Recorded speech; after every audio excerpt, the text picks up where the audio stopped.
It's crying, rolling on the floor, bringing curses, we'll be careful for you, you're this, that, like that.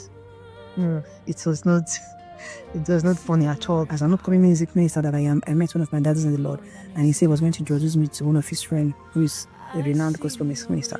I was like, okay. Say, am I in? I said, yes. So he gave me his number. I reached out to the guy. We spoke once or twice out shopping. Then we didn't talk again for like months. I was somewhere shopping, and then a call came in. I didn't know the number. So when I picked, and the guy sounded, it was just like this daddy's voice. So like, Amaka, how are you? And I was like, fine. He said, do you know me speaking? And I was like, I know this voice. And I said, is daddy? I was like, yes sir, how morning sir, how you doing sir? He said, fine, how are you? I said, fine. He said, where are you? I said, Nikadu. He said, okay. I said, but daddy, I don't have this your number. Did you line? He said, yes, this is my second line. You can save it after now. I said, okay, sir. He said, actually, oh, please, one of my friends is coming in from Castina, and he was involved in a costly motor accident, and I really needed to help him. We've been calling Helter-Skelter, calling people to be able to raise funds. I said, what happened? He said, it's not something you can explain, but the guy is really in need. Please, he wants me to help. That he's going to give the guy my number, so the guy will reach out to me. So after like 2 minutes, he called the call. After like 2 minutes, the guy now called me. Maka, how are you? Yes, this person gave me your number. Please, this is urgent. I'm sorry for bothering you. I've fallen in a gas motor accident. I'm coming from Castina on my way to Kaduna, and this, that. Cut long story short, there were people involved in the accident, and some were bleeding, ready to die. Road safety is there. He needed to rush the people that were injured to the hospital, and he has called some family members, to raise money for him. The money they raised was not enough, so that's why he had to start calling, people outside. And luckily, this my pastor friend now reached out to me. So I was like, how much are we taking off? This is the amount, but I need this and I need that. I'm like, I don't have this money you're calling me. Please, I don't have it. I was like, anyhow, you can help me, Amaka. Please. Okay, I now sent him 20,000 naira. He said it's not enough. I said, but that's what I have. So, but this guy kept calling me, please, how you help me? Anyhow, you can help me. Once I come into this town, I'm going to reimburse you. I'll pay you back. Please, however you can help me. I said, except I'm going to collect from one of my neighbors that run POS. He said, yes, please go ahead. I'll pay you back. Once I come into the state, I'll pay you back. Please just help me. Let me get out of this mess. They've seized the key of my car. They've seized my phone, seized everything. They even gave me this one just because I wanted to raise money that they could use to rush this guy to the hospital. I said, okay. I went to my neighbor's shop. I said, please, can you help me with 30,000 naira?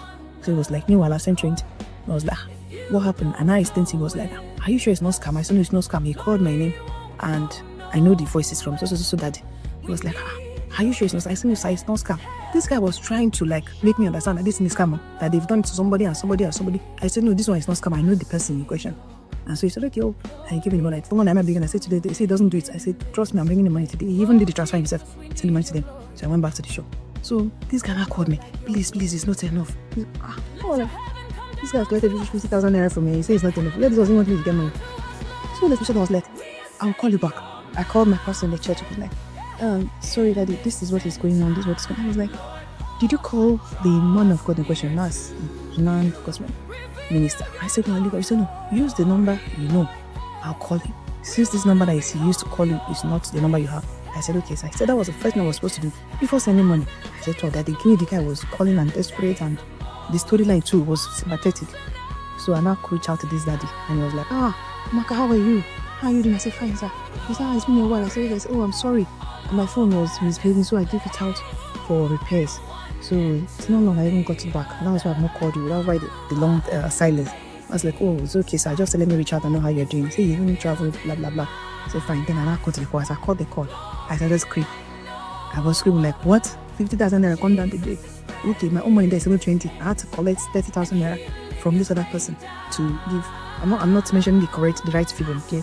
Because of her, to avoid some things. I started screaming, crying, rolling on the floor, crying, baby. What? Since all of my life, I've never been scammed before. Kulolu Street has always helped me to be like one step ahead, you understand? But this one, I was like, why would you allow this to happen? Complain to those people, why would you allow this to happen?